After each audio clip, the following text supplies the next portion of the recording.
后来乡亲啊，继续来看这个网络顶有一段影片，是中华一个驾驶因为一个机车的骑士加入喇叭，搁甲超车，伊真不满，转伫个驾驶座点跑啊，趁对方停红灯的时阵，甲个跑啊甲崩，是甲这个骑士吵一大条。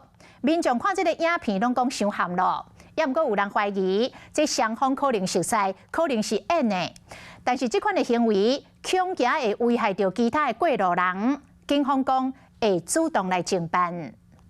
青白赛查甫人坐伫驾驶座点跑啊，对头前的机车骑士甲弹过，共享爆炸声音，互骑士惊一大条，喊跳落车。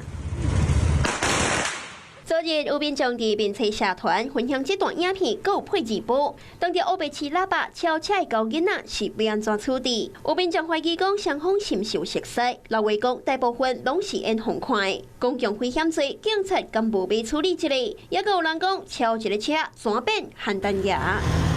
代志发生的地点伫中华湾林的南昌路甲公明街口。代志发生的时，市区的店家真多，车嘛袂少。好佳在是无影响到其他用路人。民众认为讲，这无论是朋友之间讲生笑，也是行车纠纷，安尼行为拢伤危险。我认唔对咧，这会妨碍到交通。我觉得要请警察来处理，因为我觉得这样子就有点是已经危害到他人了。虽然讲警方无接到报案，不过已经开始侦办。自小客车驾驶，警方已经锁定犯嫌，并积极查缉中。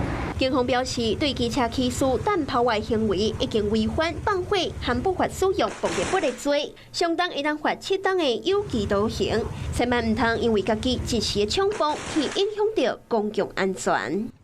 Hello， 我是林仙怡。想要抢先掌握最及时的新闻资讯吗？赶快订阅、按赞、开启小铃铛，锁定华视新闻 YouTube 频道。